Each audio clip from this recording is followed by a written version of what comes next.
On the first day, man was granted a soul, and with it, clarity. On the second day, upon earth was planted an irrevocable poison, a soul-devouring demon.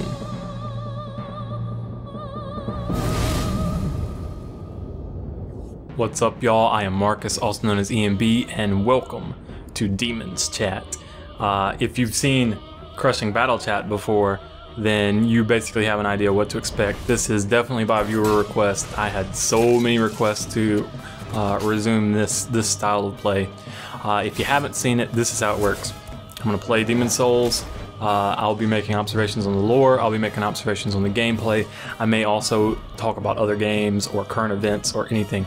This is a very kind of freestyle commentary. I'm just going to relax and have fun, play the game, and talk about what's on my mind. When I play Demon Souls, it usually tends to be the lore and the gameplay of Demon Souls, but I may talk about other topics as well. I hope you guys enjoy, and... Masa!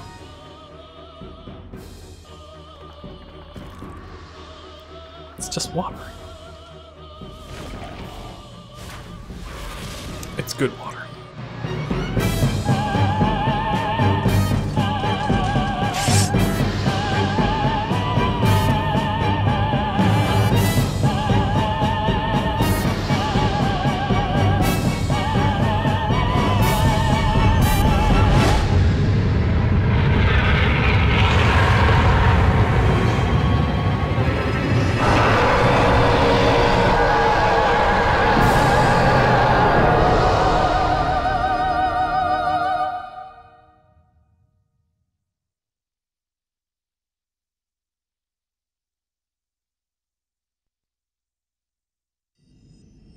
Man, that friggin' intro cinematic gets me hyped up for this game absolutely every single time.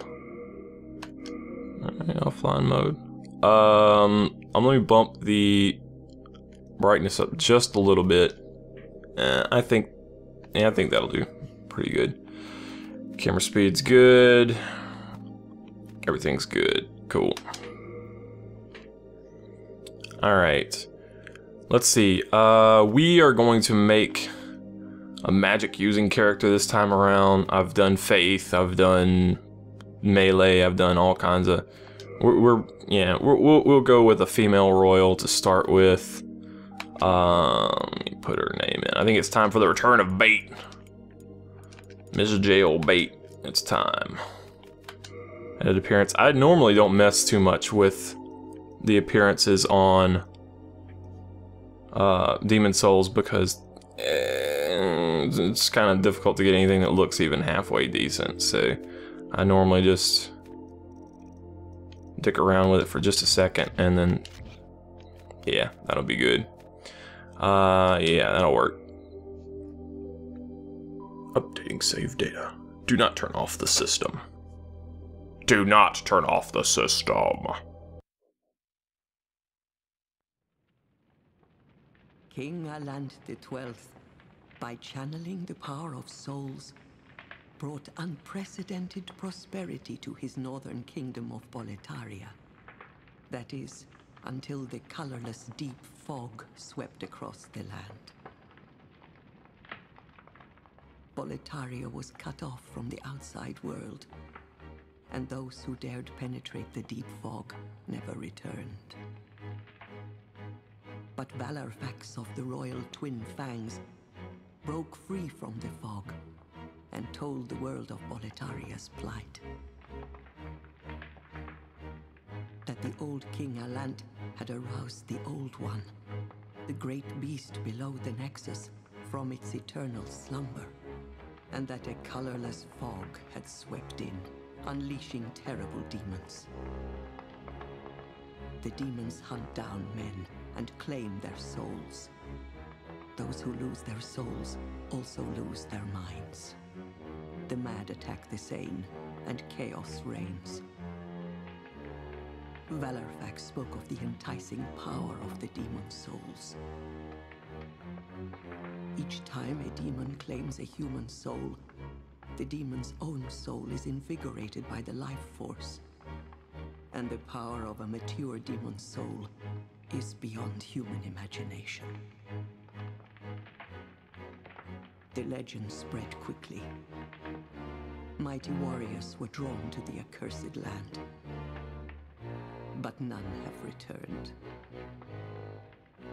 Bjor of the Twin Fangs, Yurt the Silent Chief, Sage Urbane, Skurver the Wanderer, the Sixth Saint Astraea and her knight Garl Vinland, and Sage Frake the Visionary. The colorless deep fog slowly creeps beyond Boletaria's borders.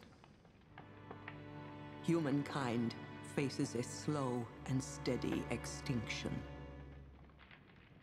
The deep fog will eventually swallow all lands near and far. But Boletaria has one final hope. A lone warrior who has braved the baneful fog. Has the land found its savior? Or have the demons found a new slave?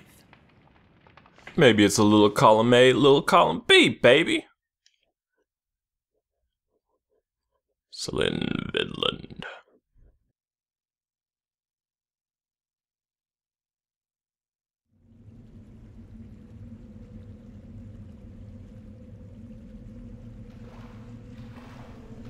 Brave soul who fears not death. I shall guide you.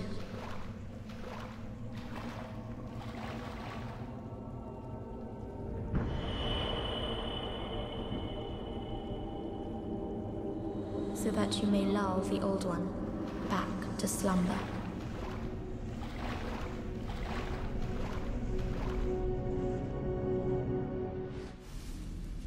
Okay, so the basic plot. I have to be careful because there's lots of people on this channel who are huge Demon's Souls fans who've played the game many times, seen many videos about it, and at the same time, I know there's lots of people on here who have only played Dark Souls or only played Dark Souls 2 and don't know anything about it.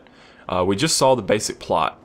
Old dude named King Allant built a prosperous kingdom using soul arts. But he eventually aroused the old one from its slumber beneath the Nexus, and demons have appeared everywhere, and demons steal men's souls, and when your soul is taken, you lose your fucking mind, man. And yeah, that's the basic plot. We have been guided. Oh yeah, as the demons go about, a colorless deep fog is spreading across the land. But,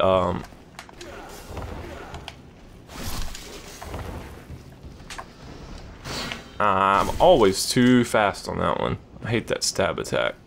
Hey, do something. There we go.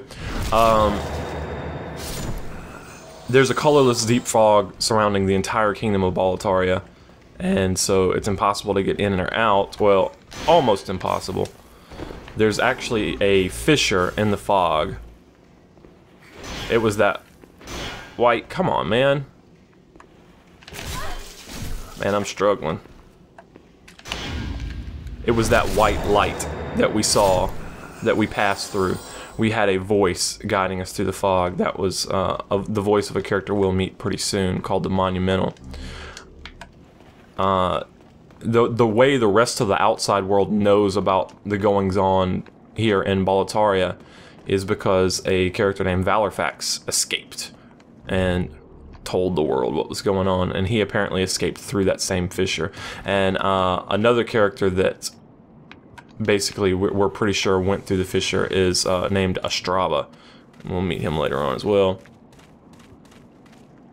There's a lot of debate over whether or not there's actual divinity, like whether there's an actual god in the world of Demon's Souls. That's one of the big things that people love to debate about. And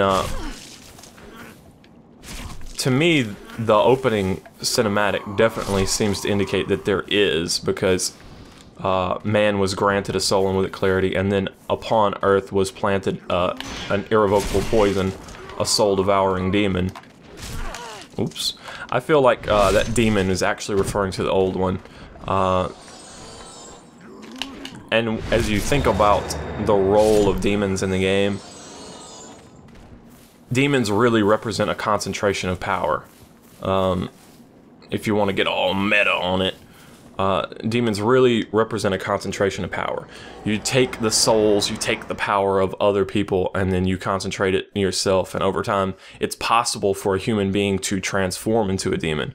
As to whether or not all of the demons are humans transformed, or whether or not there are, like, pure demons that just take on the characteristics of humans as they gather their souls, you know, it could be either way, but there we go, that's much better. The parry timings are a little bit different in this game. If you've only played Dark Souls, you only played Dark Souls 2, you try to pick up Demon Souls, I always find parrying in Demon Souls to be much more difficult than the Dark Souls games. It feels like the parry timing is a little bit later, like just right before you're struck. Like last second, really. And it's quite difficult, but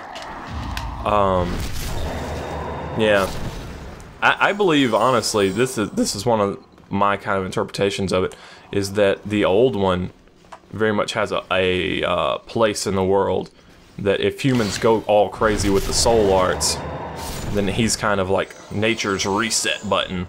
That's one way to look at things. There's lots of different ways to interpret the lore, as always with a FromSoft game.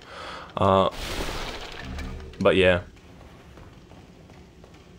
Another thing, this is really interesting. People always like make a big deal out of whether you're playing as a chick or you're playing as a dude. I don't want to look at a dude, or I'm not a woman. How am I gonna have my avatar be a woman?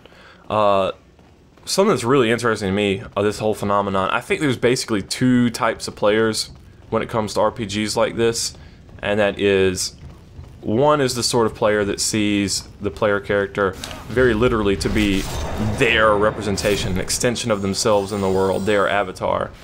And then there's the sort of player who has it as an external character. It's not me, it's just my character, you know, it does not represent me. But me, I can go either way. It just depends on the game and depends on my mood. Obviously, this is not me. This is bait. But this boiling vat here, we've talked about it in all of the like 5 previous playthroughs, whether or not it's blood or oil or tomato soup. A poster last time, and I can't remember who it was, actually suggested that it's probably boiling blood being used to feed to the demon that lies ahead, and I think that's probably right. And the evidence that they put is the way it looks like something's been dragged out of it or into it, either way, and you can see the blood marks on the stairs, like they're transporting it, and then the demon lies right ahead, so it makes total sense to me. Boom. I'm doing a little bit better. Wee-hoo. Half Moon Grass. And right up ahead we fight a demon. A daemon.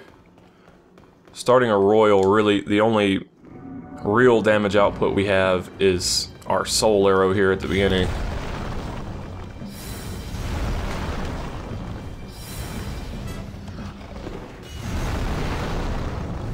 We gotta be careful to stay around behind this guy.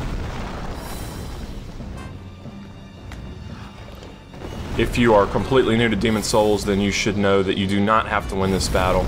The tutorial ends with you dying one way or the other. And beating this boss is kind of like just a bonus, just extra. You don't have to. Don't worry if you die. But if you do succeed, then you actually, it's not cool, man, don't die that way. you actually get... Oh shit. Shouldn't have shot that last solar. Oh, he waited. That's cool. You actually get a few items for your trouble. Upgrade items that help you kind of get a quick start on whatever weapon you're going to make. Can't see shit. Which is normally when he flies up and does that.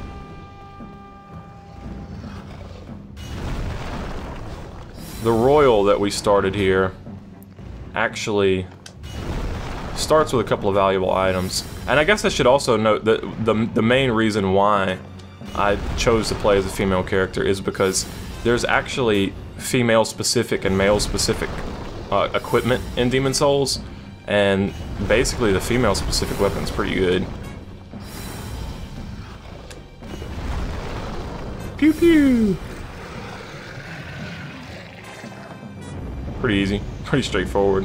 Well, if you're familiar with Souls, if you're new, yeah, this guy has wrecked a lot of ass, I promise.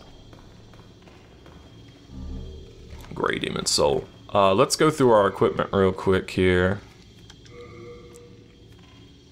We've got this. Increases our maximum MP.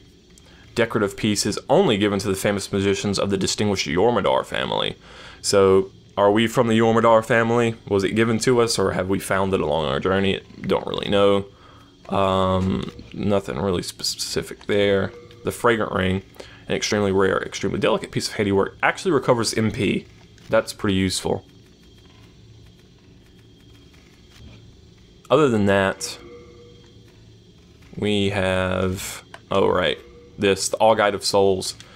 A stone that radiates with the light of souls. The color of the light changes according to the souls in the area. It was made by Gary, a friend of Sage Frake, who is known for his magical crafts.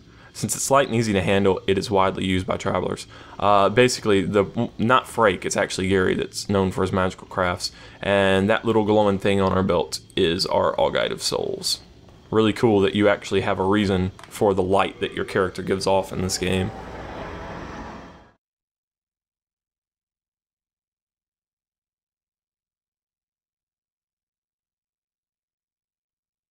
And now, our reward for kicking that boss's ass. That sounds really nice. This is our reward. We get to get falcon punched by a motherfucking dragon. God. Not just any dragon, a fucking dragon god. Awaken, awaken. Come and take the land that must be taken. Awaken. Sorry, I had to get all Metalocalypse on you there. Demon's Souls is probably the most metal of all the Souls games. Shards of Hardstone. That's one of our upgrade items. Shards of Sharpstone, there's some more. Renowned Soldier Soul. These are just some bonus souls for us. Some bonus money, some bonus experience, man. Dragon God is, man, I hate him as a boss fight, but his design is pretty fucking wicked. Let's see, you can actually come out here. You can see these siege weapons. We can actually come out here and get a look at him if I'm real careful about it. Awesome. Whoever thought about the double teeth was just... That designer was on it, man. Oh, there we go. A little bit too far. And Mama said, knock you out.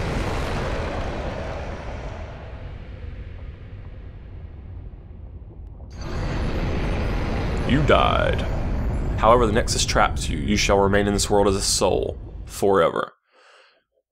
And now we enter the most kick-ass hub in all of the Souls series.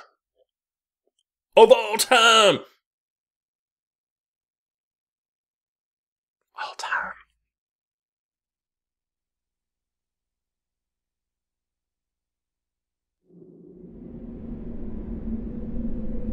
Soul of the lost withdrawn from its vessel. Let strength be granted so the world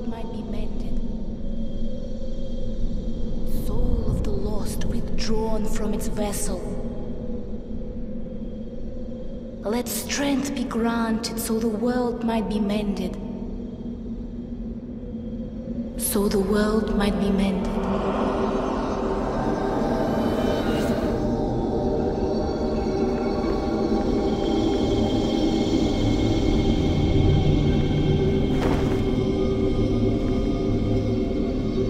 This is the Nexus. It holds together the northern land of Boletaria. Thou canst not exit the Nexus, but each of the 5 archstones will connect into another.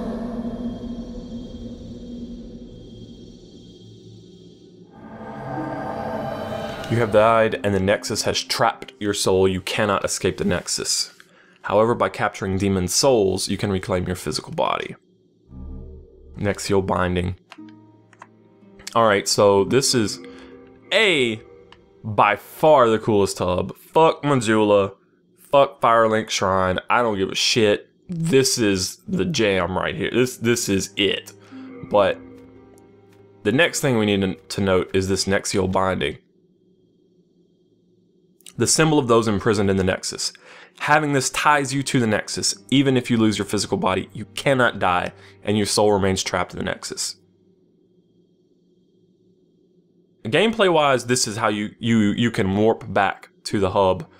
You forfeit all your souls, and you come back here. It's kind of like the Dark Sign from Dark Souls, except instead of sending you to a bonfire, it brings you back here. Storyline-wise, it's the main point where people, if you want to doubt the Maiden in Black and the Monumental, the quote-unquote forces of good in Demon Souls, if the people who want to doubt those and look at things from a different angle, a different perspective, that item is very, very crucial to that analysis. Like, that you're being tricked, you're being deceived. Because if you notice, the voice that guided us through the light was actually the voice of the Monumental, who we'll meet later if you're not familiar with Demon Souls. And where did he lead you? To your fucking death. And now you're trapped here, and now you have to work for them or you can't get out. Well, you slipped through the fissure too, did you?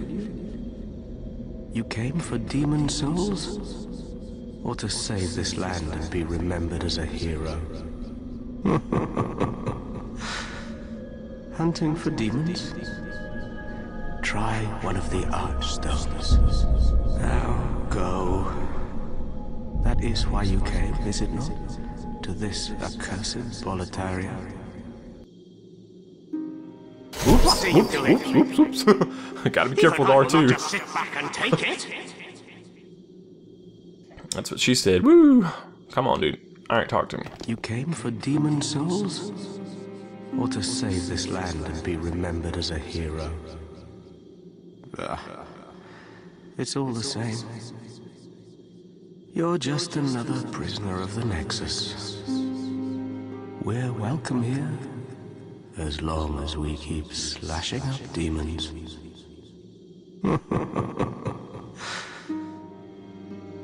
When you first talk to Crestbro as a new player, you kind of get the feeling he's just depressed and he's just nothing, and like just seems like a real negative, a doubting Thomas over there, a negative Nancy. But if you actually think about what he just said right there, he's talking about how they have trapped us. And once again, the fact that the Monumental is the one who led us here, that does kind of implicate the fact that they have trapped us here, perhaps intentionally. If you're a new player, you can go down here and read all these. These are developer messages. They'll give you some hints on how this game works, and it might be worth going through and giving them a read. I'm not going to. I'm going to talk to Thomas, the real Thomas. I'm Stockpile Thomas. When the Scourge came, I didn't know what hit me. When I came to, I found myself here, in the Nexus. My wife and daughter fell victim to the demons. But I would be worthless in battle.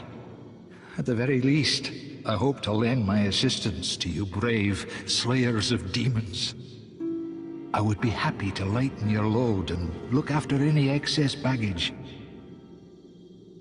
Alright, so Thomas is very literally the personification of the bottomless box. That's his role in the whole game, is we can deposit items and leave them here, and we can take items and bring them with us. And it's more important in this game than it is in Dark Souls or Dark Souls 2, because you see in the bottom right, there's item burden. There's a limit to how much your character can actually physically carry, and every item, for the most part, has weight. So, yeah, we will be like depositing this. Rest assured, your goods are safe and sound with me. Best of luck to you. When the Scourge came, I abandoned my wife and daughter and fled like a madman. When I came to, I was in the Nexus. I haven't dared venture outside these walls since. I wish I could do more, but I am ignorant of the world beyond these walls. Couple of things. One, ignorant of the world beyond these walls, he woke up in the Nexus. It kind of starts to imply the Nexus is in fact a physical place that exists somewhere in the world. You could somehow, like, you don't have to teleport into the Nexus like we always do. You could probably walk here. Another thing, the fact that he's alive means that you don't necessarily have to die to get here, because it does not seem like Thomas has died and been resurrected. Very possible that he could have died, but it doesn't seem likely that he's not going to kill any demons or anything like that. So, it seems pretty highly likely that he did not die and is just here in he's on life number 1. That Candle Maiden cared for me during my first days in the Nexus. She says very little, but has a kind heart. She's just the age my young daughter would have been. The poor, poor girl.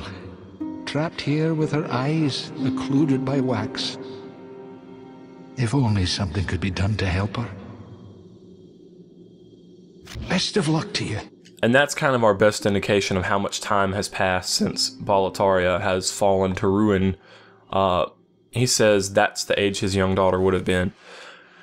So clearly enough time has passed that she would have gotten older. Whether she was a late teenager, early teenager, or child, we're not sure, but we're talking somewhere in the span of like 5 to 15 years, something like that, that Boletaria has been covered in the colorless deep fog. That's my best guess.